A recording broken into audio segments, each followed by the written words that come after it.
Welcome to join us. So, let me tell you that what Startup Grew is.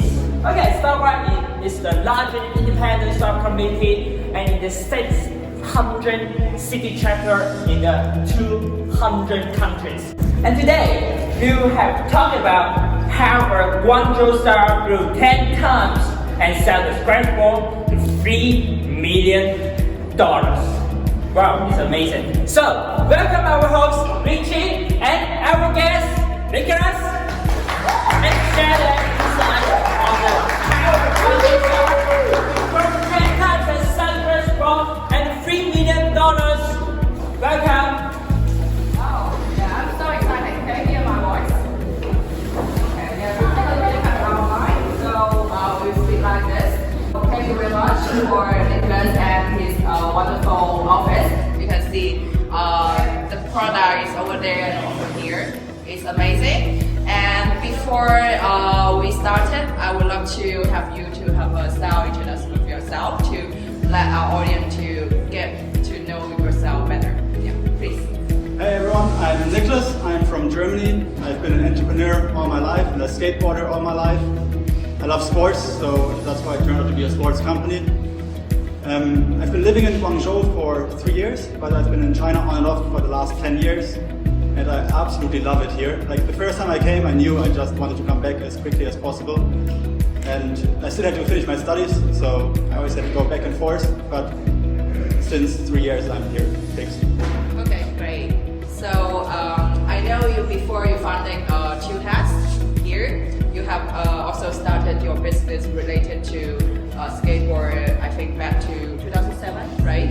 So what you learned from your previous experience and what you inspired you at that time to founded Two Hats after? So can you share the story before Two Hats? Yeah, actually in 2007 that was probably the biggest company I founded before Two Hats. So, yeah. But before that I already founded companies, so like all my life. I guess the first real one was a skateboarding school when I was 16, and after that just kept going. So in 2007 there was a skateboarding brand, it was called Droshky, it's still sold on Taobao now. Yeah, like originally I wanted to become a pro skateboarder until I found out that the companies hiring the pro skateboarders earn much more than the pro skateboarders. That's how I got into running the skateboard company. Afterwards, like when I was running my own brand, other companies asked if I can, or my competitors asked if I can run their productions too. And initially that turned out to be a more fun business for me than having my own brand. I had to quit because like, it was super weird. I was finishing my bachelor and my grades were pretty bad because I was putting all my time into building the company. And so my small German university said that I can't do a master there. And I wanted to finish a master. And then in Hong Kong, they had Hong Kong UST, which was the 8th best business school in the world at that time. I just thought, like, let's see what they say. So I applied there and told them about my company. And then they said just because of the company they would take me. So I was like, wow, I got around studying and get into a university. So yeah, I quit the business to fully focus on the MBA in Hong Kong at Cornell. It was like a joint program. After the studies, I wanted to get back into business. So first I did sourcing, it wasn't the right thing for me. And it turns out that Two Hats running sports equipment productions is a lot of fun. Yeah, so what you learned from the last experience that can support you to make your decision to start a business of Two Hats? Okay, like Why Two Hats? Yeah. So I did a skateboarding company and later I did a sourcing company, and it turns out that I have to love the products. Like if I take a skateboard component or another sport equipment component into my hands, I absolutely love it if it's well done. And I was doing, like when I did sourcing, I did all kinds of different products, and when I sourced them I was just not interested in it. And in order to build a good business, you think you have to love the product. That makes it much easier. Okay, so you love skateboard very much? Absolutely, yeah. Okay, who plays skateboard here? Oh, okay, some. Okay, interesting. I think today, for most of you, the audience, for your most interesting part would be the secret behind the tenfold growth for a business. Because Niklas, you also mentioned that you have year by year 10x growth, I think from 3-4 years ago. Yeah, so So that's amazing. Every year you have 10x growth. So what's the secret behind every 10x growth? You want to share with us? Is it a secret you cannot share? Or? No, actually, I would like to share it because also we are filming this because I want to put it on YouTube for our customers to see because I want them to grow 10x too. Please. So I'm glad to share this. At every step of the way, growing 10x is different. So in the beginning, I really had to put a lot of effort into marketing and making the company seem much bigger than it was at that time. And that really helped to do the first big step forward. The customers that called had to have the feeling we are a big company in order to place big orders. So this was the first step. And then from there, the next time to get the 10x growth was sales. Sales was super important. A lot of entrepreneurs don't like to do sales. So they build a great product and then they feel like, okay, people come buy it, but they don't like to push the product. And you absolutely have to leave your comfort zone and go out and sell, really do 5 hours per day just sales calls. And I did that for around a year and it helped to make the next 10x growth possible. So which is the very big market for products when you do sales? It was, when I did myself, it was mainly the German-speaking countries. Okay. And later we went into USA, and with Damon joining, we very much expanded in the US. So now we're mostly in Europe and the USA. So marketing, sales, and at one point of time I couldn't handle all the sales myself anymore. So I was stuck again. I couldn't grow from that point. The only way to do the next step was hiring. And if you want to grow 10x in 1 year, you have to hire pretty fast. The 2x team is back there, and hiring great people was super difficult. I had to convince each of them to join. But only if you get really good people, then you can keep the speed. Some people, they're good founders, and then they hire some an okay team, and then you're just stuck because they can't keep the speed that you started with. So what kind of people you are looking for at this time? Yeah, now right now in your team? Yeah, no, actually we're still hiring right now. We need 6 more people. Wow. So if we could all exchange WeChats later and talk, that'd be great. What you think is the most important, for example, characteristics or the important thing you see in the people that you think, oh, you are the guy, you should be in my team. So there's 2 parts to it. Some people have to be very organized, and some people have to be very social. So if you want to do sales, you have to be social and still smart. So, but if you're just smart, it doesn't help you make sales. You've got to be really likable and outgoing and open. And that was what I was looking for in sales. And Damien fit that role perfectly.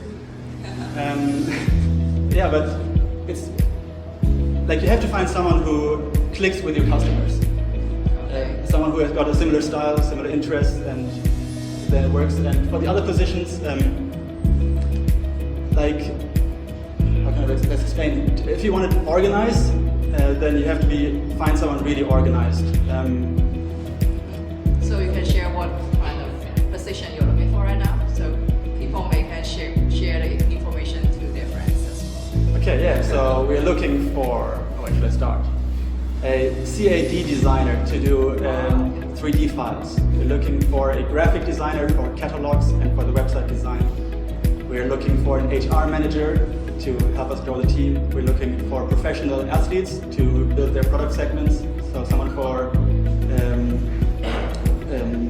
fitness, snowboarding, surfing, stand-up paddling, and even other sports. If someone comes in and says, I love the sport, I love the products, and I'd like to make 2 hacks. I don't know. Hard to talk right now. Even if it was 2 hacks soccer, it would probably work out. Even that's the furthest one we probably don't want to do right now. But just any sport would actually. We're looking for the athletes. Then who else are we looking for? Do you remember? I forgot it. Snowboarding, surfing, any sport, hiking, anything. Mountain bikers, but we have some more positions. Full-time marketer, definitely definitely looking for that. Do you think hiring is a very challenging part when you grow a business? Because I just saw you every time. Hiring is super difficult. Yeah, can you share some stories? You just have to go through tons of, first you get the CVs, then you have to think about if they might fit, and the problem is if they fit, they probably don't want to join, because you want those people that are the best, and if you want the best people, then they want the best company, and so you have to convince them that you're the best company that offers the best potential. Yeah. And that makes it really hard because, well, it's like finding a partner. You don't just take anyone, you take the best person, but then for the best person to like you too, it's really seldom. Finding the right or the best employee is the same way. Okay, so you just said that hiring is the second year or the third year, the very tactic for the growth. It was the first year the company wasn't registered, and I just built the website and made some marketing material. Yeah. And then the first official year, sales was the most important part. Then the second official year, the hiring was most important. And now we're in the third. Okay. So what about the third year? So now we've got the third year going, and now I can't look into retrospect. I have to look in the future, so I can't tell if it works. But the plan is to scale and expand into different segments. So keep the old growth going. We want to be stronger in skateboarding. We want to increase the team. We want to increase our marketing. So the old ways of growing, we still keep growing. But with those ways, we wouldn't be able to achieve 10x one more time. So the only way for us to achieve 10x one more time is if we grow into more different products. So if we copy what we did for skateboarding and do it for at least 4 more products. That's one way. And then another way is if we don't just do manufacturing, but also have our own brand for those 5 different sport segments. And then do some more vertical integration, so that means probably even open our own shops. We have to go into more different, use our strengths to go into more areas that we haven't been in before to keep growing at our speed. Okay, so you share for the past 3 years, so marketing, sales, hiring is the very most important. And now expansion. Yeah, expansion. So for example, marketing and sales, do you have some story you can share with the audience that what kind of marketing campaign or sales tactic you just made to have stood out compared to other competitors? It really depends on the skills of the entrepreneur. So I think everybody has different skills, and I really liked programming. I'm absolutely not professional in it, but I very much enjoy it. And I like automation, and so automation. We put a lot of work since the beginning into automation. So we automated marketing, and right now Rain is working on automating sales. And automation helped us since the beginning because it let us scale the marketing. So whenever we did marketing, we were thinking about which ways of marketing are not limited in growth. So for example, if you make catalogs and go to an exhibition and camp them out, you've got that once, but then it's kind of hard to scale it up, except if you hire people and go to more exhibitions. That would probably be a way, but so we strongly focused on learning online marketing and retargeting and different ways of just standing out online. Okay, so regarding online marketing is on, for example, Facebook, Twitter? Yeah, we don't do Twitter, we do Facebook, Google, Instagram, and YouTube. Okay, so which channel for is the most important, or you think very successful? It's so hard to say. It really depends on which you put most focus. Some companies are extremely good at marketing on Instagram, and we lag behind there. We want to be stronger there. We are pretty good, I think, at Google marketing, and we are pretty bad at Facebook marketing. So it really depends on the company. So some really hit it hard in Facebook, and then they redirect you from Facebook to a click funnel and make the sale. And it's really differs by company. I guess ours is Google marketing.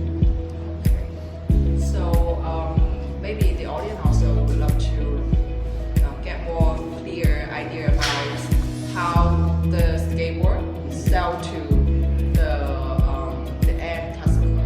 So usually how it comes for the whole process. Definitely, if you want to build a company, you are the first salesperson. But you've got to do everything. So if you're unorganized and you're good at sales, you can't build the company because you have to organize the company. If you're great at organizing, but which often comes with being kind of more introverted, then you're probably pretty bad at sales. So either way, you have to leave your comfort zone. Either way, like if you're extroverted and like outgoing, you have to get organized and structured, which probably doesn't make you feel comfortable. So you have to sit down and do your paperwork 3 hours a day, and you have to structureize yourself and follow up on all the plans you set for yourself. And let's say you are the person that is super structured and writes everything down, then you probably feel very uncomfortable calling the customers and convincing them to buy something. And so you have to do both no matter what. In the beginning, you're the person doing everything, and so most people have difficulties doing sales because you probably have to be like the most extroverted and outgoing to call customers. For most people, that's super uncomfortable.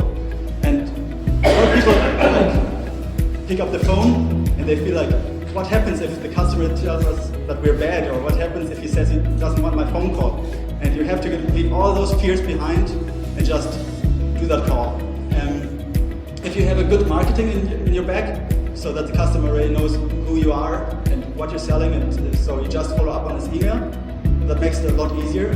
But let's say you're just starting and you just barely launched your website, then calling customers can be super awkward in the beginning.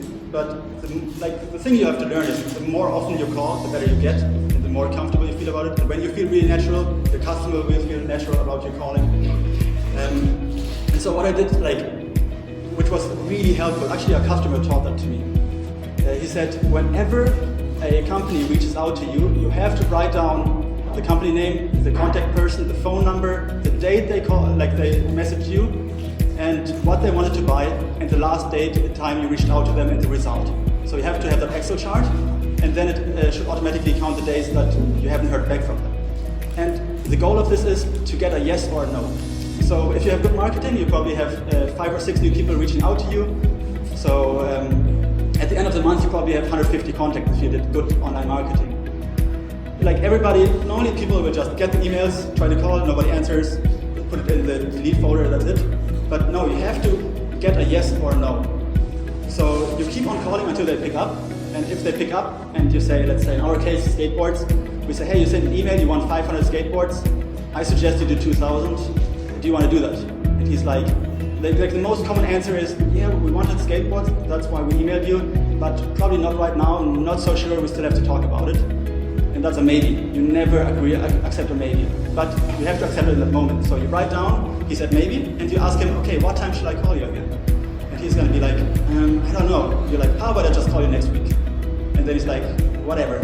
So next week, you pick up that phone, you know it's going to be uncomfortable. He's like, who are you? And like, I called last week, you said you maybe wanted 500 boards. He's like, oh yeah. Like, did you talk to your business partner about it? He said, I checked what was the last thing I wrote down. He wanted to talk to his business partner. So he's like, no, I didn't. I'm like, okay, I'll give you another week.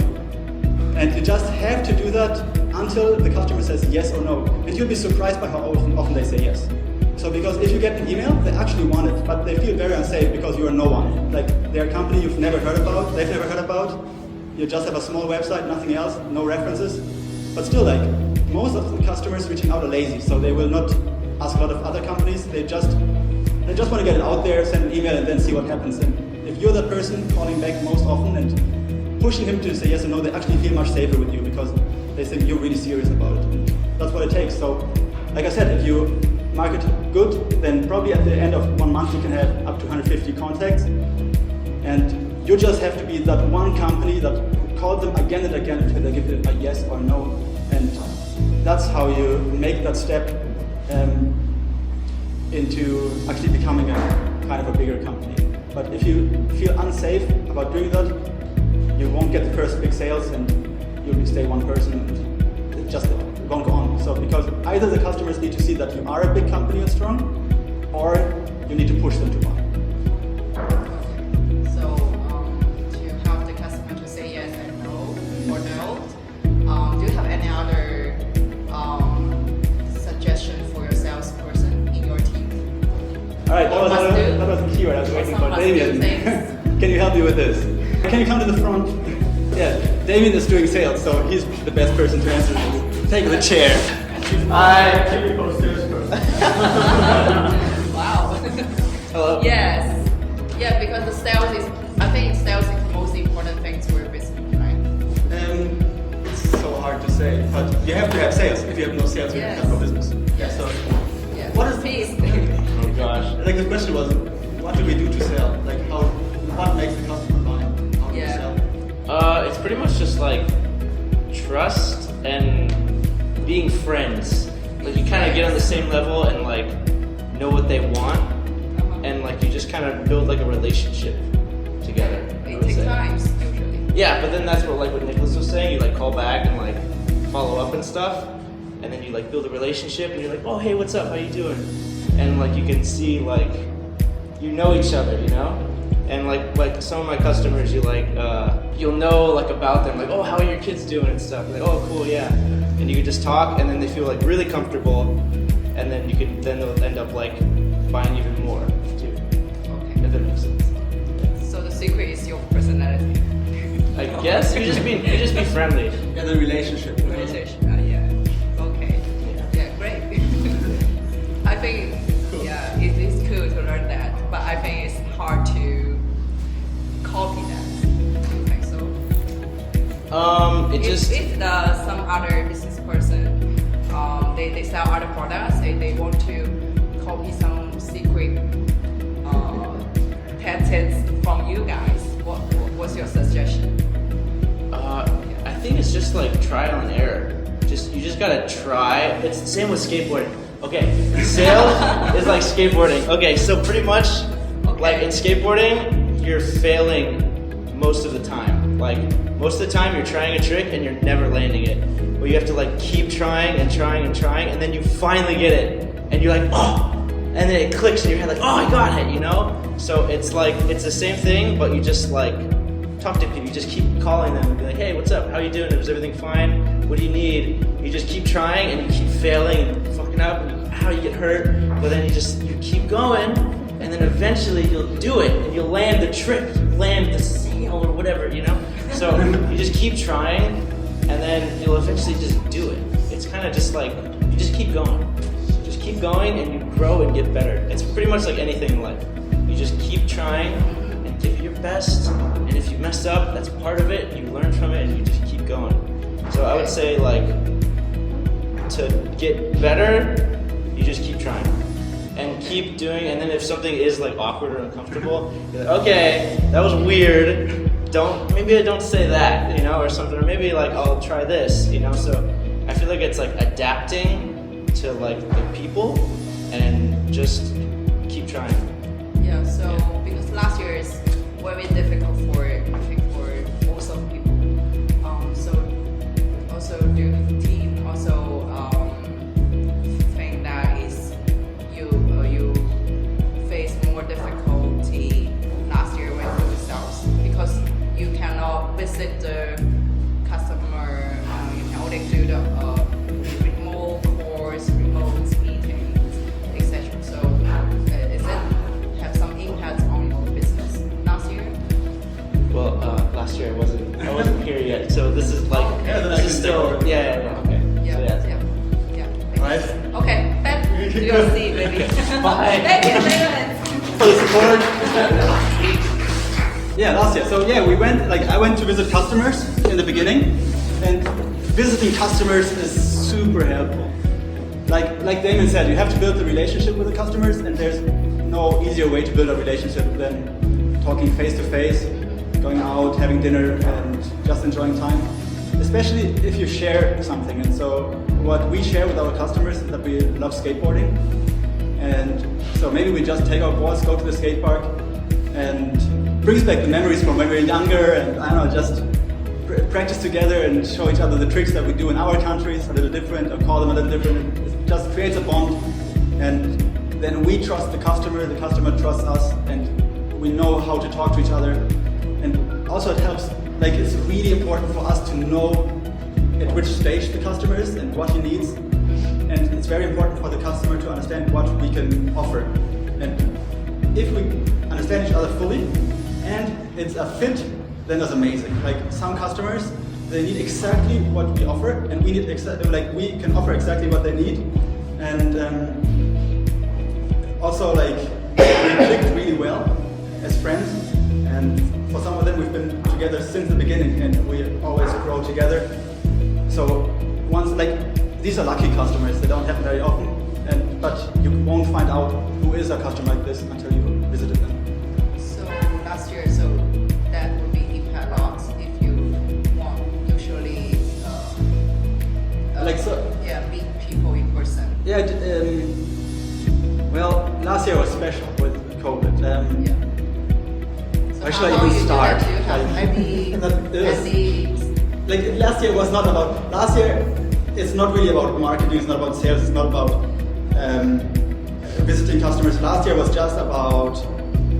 It's a big mess, and let's say you throw a lot of people into a pot. Everybody's fighting to survive, and whoever is most creative and fights best turns out to be the winner.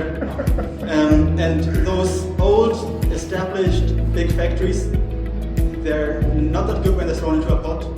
Like, they're good when they're in their turf, where they feel safe and where they can continue their process without changing. But all of them were in big struggles with COVID. But we're the small team. All of us were creative and solution-oriented. So let's say, for example, DHL and UPS said they don't ship anymore. Like, everything is full with medical equipment. So when you would call a factory at that time, the factory would say, hey, well, we got the boards, but you can't buy them right now because we can't ship. Like, we call DHL, they don't ship. We call UPS, they don't ship. So they're no good. So all the shops in Europe were empty. All skate shops had no stock. And our customers called and said, we have this huge potential here. All the shops are empty. You have goods, we need goods. How can we make this happen? So we kept calling DHL and UPS, and we just asked, like, is there any way you can ship this out? And they said, sorry, we have the medical equipment first. And then one of our team found out that we can ship the goods to the DHL or UPS warehouse, and they would put it on the plane as soon as there's like a small space free on the plane. So that was like not plannable. So they would say, yeah, we can put it to the warehouse, but we don't know when it's going to ship out. But we told this to our customers that this is the case, and if you agree with that, then we can ship out. So yeah, we kept on shipping stuff to DHL and UPS warehouse, and whenever they had some space in the plane, they would just throw it in. But it was not plannable, but we agreed to that. So we got our stuff quickly to Europe and to USA, and the big factories didn't. So our customers at that time grew really quickly because they were the only ones having stock. And yeah, like at that time it was not about the usual techniques. At that time it was more like about who can find a solution to a current problem the fastest. That was just one example. Like, COVID came with so many problems. Yeah. And each time, like, a normal established company needs probably half a year or something to solve a problem. And if you can solve the problem within 3 or 4 days or maybe a week, then you're the only one in the whole world being able to supply that product right now. And we did that a couple of times, and it really pushed us to the front. So that was very helpful. And it's tough to say COVID was helpful, but it definitely was to our business. Okay. So do you think that COVID also impact the potential market? Because people may prefer to stay at home and not to play outside. So do you see some decline of the need for the skateboard and some related products at that time last year? Skateboarding tripled over the last 1 year. Why? In size. Can you share? There are two reasons. Like, nobody knows exactly why. Because Triple, wow. yeah, tripled. Amazing. But like, everyone expects that it has two reasons. First, skateboarding was supposed to join the Olympics this year, Okay. which is delayed, but still, a lot of old people take that skated before, take out the boards again, and see that it's going to become mainstream, or like it's coming back, not mainstream, but it's going to be big again. So we have this growth, and then at the same time, you're not allowed to meet friends, so you can't go play. You can't go to the gym. Gyms are closed. You can't go play basketball with friends. You can't play soccer with friends. You have to do something alone, and you have to keep a distance between everyone. So skateboarding was just like that. So you could meet friends. Everybody would keep a 5 or 10 meter gap. It's outside where the wind is blowing, so you're safe, and still you can do a sport. so all outdoor sports and individual sports actually exploded. So you couldn't buy a bike anymore in Germany because too many people wanted to go biking. You couldn't buy skateboards. Right now, the fitness segment has the same issue. You have difficulties getting fitness equipment because people can't go to the gym, so they work at home. And it just expands over a lot of different product segments. Some areas went down, like gyms. Some other areas in sports went up. And yeah, it's just been a big change and big mess, but very interesting. Yeah, because most of your products, you just share that the market is in Europe and in the States. So what about the China market? Is it growing markets for business? China is growing extremely fast. So I was running my own skateboard brand, and which is now continued by by BSS distribution in Shenzhen. And when I worked with BSS on getting the products to China, when we started, China had 49 skate shops. And by the time I stopped working with them, which is like a few years ago, they had 200 shops. And by now it should probably be around 1,000 skate shops if you take the online skate shops into account. So skateboarding is growing extremely fast in China. But China is a different market. Like, you've got a few markets which are very strongly brand and quality oriented. So USA is very strongly like this, so they're willing to pay a much higher price if the quality is fits to that price. Then the same is true for some European countries, and the same is true for Japan and South Korea. But then that pretty much ends. Like pretty much all other countries we try to work with care very strongly about the price and don't care that much about reliability of the supplier or continuous quality. And so we tried selling to other countries too, but it's so much more difficult that we decided to focus on a few countries first and then grow into the more difficult countries later. And I think for China, we have to have a stronger brand image before we can really enter this market. Because China has some strong local players that are well known here but not abroad. And in order to compete with them here in China, we have to have a much stronger image in China. So do you have any plan for the China markets? Late, probably in 3 years. Okay, so not right now. Not right now. So I think for most of the part we have learned how you grow your business. So can you also share what's the most proud you think is proud of last year, 2020? Although it's very difficult. Proud of yourself. That's so hard. I haven't thought about anything. Yeah. I'm not really proud. I'm happy. It's different. Like I can't really say that I feel proud of anything. Okay. So what made you happy last year? Well, I'm super happy about the new office. Like when we moved into here, like we had this tiny office in Pazhou. It was like probably this size. And we already our team was already growing, and so we had 2 tables, but we couldn't fit any other table. Okay. And so yeah, not everybody could sit on the table, and not everybody we couldn't fit all chairs. So the last person coming to work did not get to sit on the table and did not get a chair. And also we had a glass window wall, but the government built another office in front of this, so suddenly it was all dark, so it felt like we were in the basement, and some of us had to sit on the floor. That's why we have the yellow beanbag. So Damien often came in last, and he was fine sitting on the floor, and then he decided to get a beanbag. And now we like the beanbags, so that's how it started. Okay. But in the beginning, yeah, because we had to sit on the floor. And so when we moved to this office, that was felt like we're finally free to stand, walk around, get a quiet corner if we need to take a call. Yeah. So that's probably what made me happiest. And also the team growth makes me especially happy. It was pretty lonely starting, and I started in a tiny apartment in Jiahewangang, and I stayed at home for I think half a year, just working at home, sleeping at home, and it gets really lonely. And then I moved to Starbucks when I had some money. So Starbucks was not that much better. I sometimes met people, but was still pretty lonely.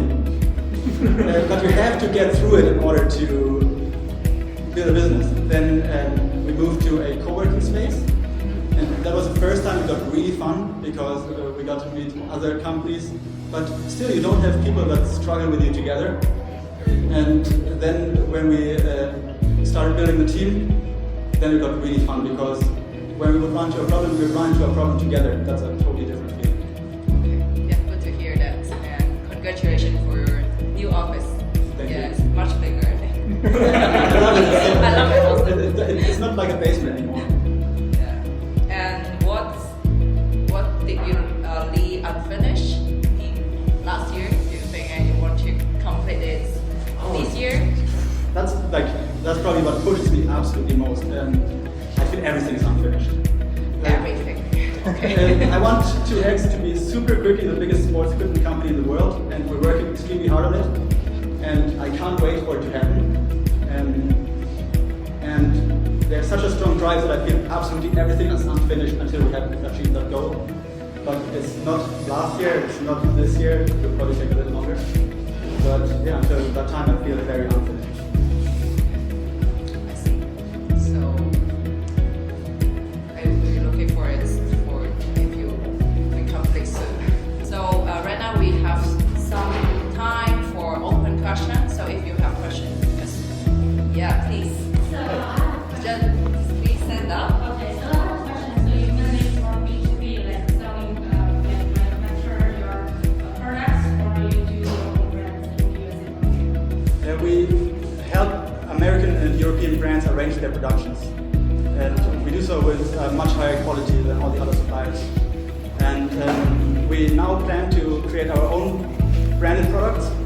So what we're working on first is a skateboard truck. And then from there we'll just expand the portfolio. Because in order to keep this growth, we have to bring our own brand into the market too. And we want to do so for all the new sport areas we're going to go in 2021. Okay, so how you want to, so when you manufacture for other brands in the States, like do you go to any trade shows or any platforms, like how, or something like mental college? It's online marketing. We don't actually do much physical presence anywhere. We also stopped traveling to customers because of COVID. So it's all turned into online, and we still do that. So when we do online advertising, we just target the US and Europe. Okay. But online is like Google advertising or? Facebook, Yeah. YouTube. Google advertising. TikTok? TikTok not now. It's pretty just Instagram, Google, Facebook, and YouTube. How much money you spend a day for all these platforms? I'm just curious. Very little. Very little? Like 100 or 30? Like so little that we actually almost get it free. We strongly target, and also we try to do as much of the automate as much of the advertising on our own website instead of on other channels. So we try to get the people into our own automated marketing channel as quickly as possible, so that we don't have to spend money on advertising. Like for example, you can place an advertisement on YouTube to play the video, to keep on playing the same video to the customer until he buys from you. But all the way, the marketing will stay on someone else's website, and then you keep on paying. But if you lead the customer to use your own website, then on your own website you can market to them, or like on different channels that you own, then you don't have to pay anymore. So we try to quickly move the customer away from where we have to pay to somewhere where we don't have to pay. Yeah, I also have a lot of colleagues and myself and platforms and on my website. Like, it's very hard for others to find your website, and then it's also hard for you to get views on your so it's just like that's why I'm struggling with right now. If you think about how much I want to share about our marketing technique. It's a very top secret things. Because we developed our marketing over, I've been working on this for quite a long time, and we kind of cracked it quite well. Where should I start? probably the best way is to not just do marketing the way, not just like if you go on Google and it shows you how to place a banner ad, and then you place a banner ad, that's not enough. You have to think of the whole funnel. You have to think of how do you get the customer to buy the product, and you have to advertise each step of the way. So in the beginning, like,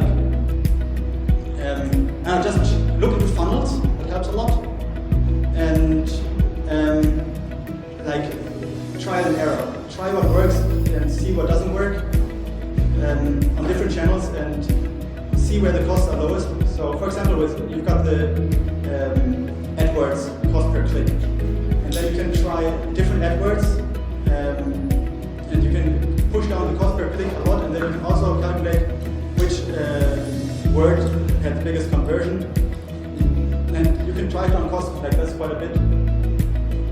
Yeah, that's like some of the standard ways. Just so, describing your company and how it grew over time, it's really, really impressive. So thank you so much for sharing. And also, I just wanted to ask, because I'm a tech guy, so this is a manufacturing sort of real world company, but I know that you also put a lot of investment into automation. You described before automating your sales channel, automating your marketing. So can you talk a little bit about how tech is important to your business and how it helped you grow? Thanks for the question. I love tech, that's why I'm happy to hear that. So where should I start? The more you automate, the lower your costs will be.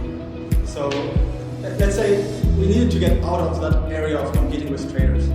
Like, you've got so many companies trading skateboard equipment from China, and if we spend all our time calling the customers and competing with traders, we have no time to develop our products.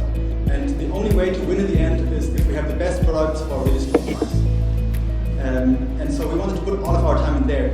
So it means the rest has to be automated. And so we put a high focus on building configurators. So like normally when you find a website, they tell you here we have skateboard decks, skateboard trucks, and some other products, and then you just have a look at it, and then you feel that's fine, then you call them, and then you say how much are 500 skateboard trucks. They say they calculate the price, give it to you tomorrow. Then tomorrow you come back and say, okay, how much would it be if I make them a little wider, a little red at the bottom, and then it goes back and forth maybe for 1.5 months. You keep on quoting, you spend a lot of time on it, and then in the end he says, okay, actually your competitor made it a little cheaper. And like this,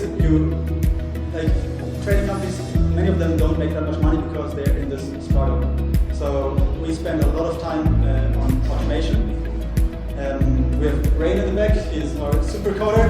He built the 2Hex website. So it's like you can build the product online and it will automatically calculate the price in real time. And this allows us to not have to quote anymore. So also the customers feel happy because instead of having to wait for a quotation for 1 day or something, they get the quotation instantly. And let's take like the configurator can actually offer much more than a factory. For example, I once talked to a wheel factory and I told them like, hey, you've got these amazing techniques, some where you can mix different urethane colors, some where you have like the material inside is harder than the outside. Why don't you offer these to your customers? And they said because then the quotation gets so complex and in the end they actually just want white goods anyway.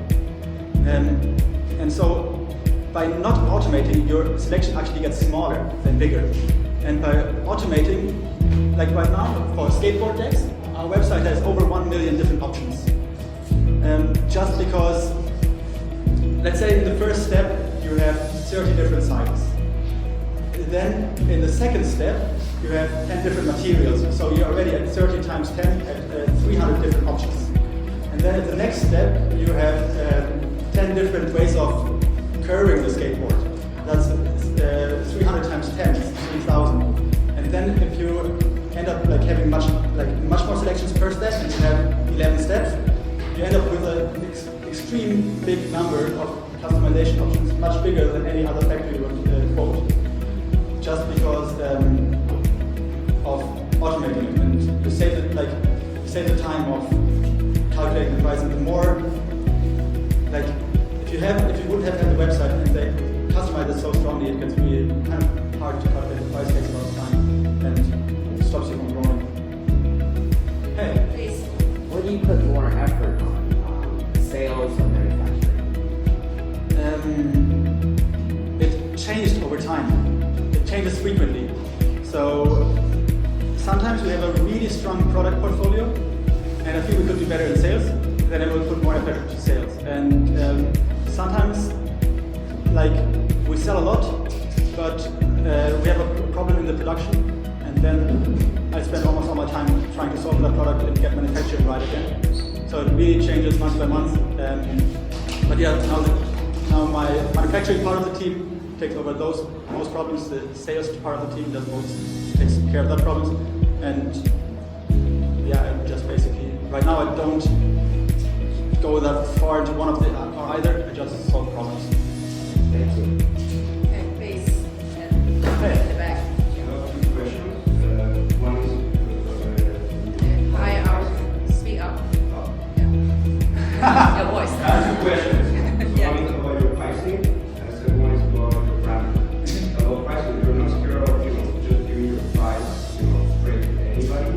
If you don't have any working social good and have this problem with that, so they don't want to give you the price because they don't want to be compared with other. I think it's stupid because that's your business. You're trying to sell me, so you have to give me the price. And the second one is brand is like later when you do your brand, how do you think about competing against bigger brand? Because skateboarding is like a very good industry, right? Where people just like the famous brand. For the quotations. Like when I came to China, I worked for a Chinese company and I was doing sales to the Western countries. And the company once told me, don't give them the price in the beginning, give them the price as late as possible. I was like, why? He said, because the more time they invest in you, the more they don't want to switch manufacturers later. So I was there trying to chat with them, phone with them as long as possible in order to really make sure they have no time to compare prices. It was a terrible way for me, I felt. Later it turns out that our customers have to know that we offer a great price for the quality. So we have to bring them to the point where they know that, yeah, maybe they can save a little bit, but it's going to take them 3 or 4 or 5 months, and then it's even not as safe, because with us they do a lot of different products. So to add one more product is super safe because they know us, and at the same time we have extremely competitive prices. We actually compete with the major Chinese suppliers by price, but we have the reliability and the safety that I've learned we have to have in Germany, and we bring that together. And when one of our customers realized that something went wrong, we really work hard on solving it. So in some Chinese companies, I heard that let's lose that customer, it doesn't matter. We have to get over it, we have to get this finished. And that's what we never do. We say we have to solve this issue. So if a customer calls and says something arrived and it's bad, then I feel terrible. This is not what should happen, and it's not about, okay, how can we get out of this problem with losing the least amount of money? It's more like, how can we make sure that this customer gets to achieve his goal, to grow his company, and this does not impact his business badly. Because it's you have to look on the long-term horizon, and you have to go the way with your customers together. Sometimes it's really uncomfortable and you have to go through it. Yeah. So we build a strong relationship with our customers, and so we give them the price directly. If they want to go out and compete, check for competitors, check for a cheaper price. I'm sure they can find a cheaper price, and they're welcome to do so, because then our customers will take over the market and push them out pretty soon, because we're reliable, we're there when there are problems, we have the highest quality always. And whenever, if someone gets a lower quality cheaper, that's not our market, that's not the market that our customers are in. So that's why I'm quite happy to just give up the prices, even though this issue from the beginning still appears, but it's okay. He has a second question about the branding, right? Yeah, about the branding. There's so many different ways to it. For example, if you have a brand, only a brand, then there are a lot of channels which are close to you, like marketing channels and partnership channels, because you would be competing with other brands. But since we are a supplier, we actually got into contact with a lot of brands that now are very close with us, and they would help us put our brand to the market. So we have a lot of channels, like by being the supplier of a big part of the market, we now have a lot of channels open which we can use that will support us to bring our products to the market. That's one way. And because of manufacturing for so many different companies, we learned a lot on the way. And so some customers told us that this is so bad, it's like it could be so much better. Then we asked them, hey, can we use this for our product too? If they're cool with it, which they often are, because we help them. And like we grow together, we always grow together. We make sure our customers grow and our customers make sure we grow. And with this way, we have developed a lot of pretty cool products, which we offer our customers to use for their own brands, which we now use for our own brand too. This is actually one example. So, we have the traditional truck, which is a little heavy, and it's been developed maybe 20 years ago, and it hasn't changed since. And that one is not, it's just a 3D, sorry. 3D printing. Because we're just making more right now. But like, we took the product and we just talked with our customers, we talked with each other, and like what they are errors in the product, and what is wrong, what should be better. And like over the many productions we arranged, we found so many problems or parts that could be better. So we put it into this one product. We put everything we learned into one product, and now we're at the step of having 3D printed it, and making the mold now too.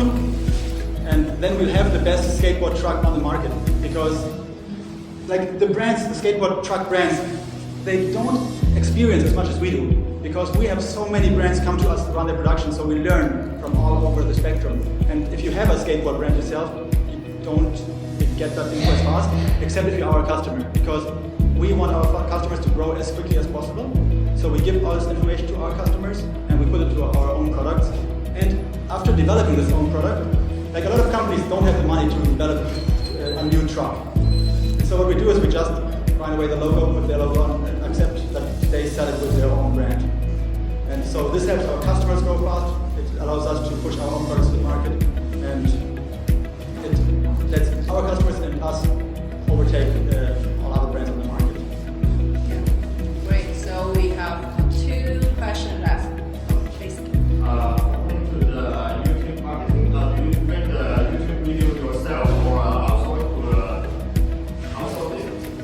Like, we have a marketing manager. He tells me exactly what we have to do, and then after that we just follow his instructions, but then we make the videos ourselves. So Damien does the editing currently. We're lucky that our sales is also good at editing. It's seldom luck like this, but yeah, he's great at editing, so he edits the videos. And actually, like, we found an interesting thing about marketing online and making YouTube videos. Like, you've got those terrible videos, a cell phone that's shaky that you point at yourself, and you've got the highly professional videos, but everything that's in the middle is bad. So, like, if you make an advertisement that looks like you wanted to make a professional advertisement, but you cut it yourself, it's pretty bad. So if you make it yourself, make it clear that you made it yourself. If you hire a professional company, it can be professional, but just don't go in the middle. So we do both. We're working on a professional advertisement, and we're doing our own advertisements, but we try to never be in the middle, in between, where it looks like we want to be something. So actually, like, we walk quite often through the office with the cell phone facing on ourselves. Like, for example, we get some new products, we just take the cell phone, film ourselves, walk in the office, say, hey, look, this is a new truck, or this is a new deck, and we show the different parts. And if the video is good, we put it on YouTube as an advertisement. If it's not good, or just like so, then we just send it to one customer that wanted to see it. And yeah, those selfie videos, like, for them it just really depends on the content. So if the content is great, it doesn't matter, the filming is just, yourself. Is it depend on the description? If the important thing you want to describe, then you make a professional video. Then other things you make a makeshift video. Like, for example, working on a brand video, and if you want to present the brand with all its aspects, I think that it has to be made professionally. With the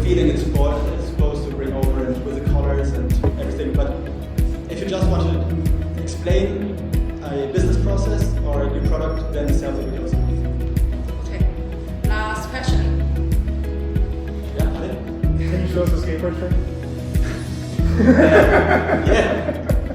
I'm just always worried about the glass walls. Is that the last question? Okay, yeah, please.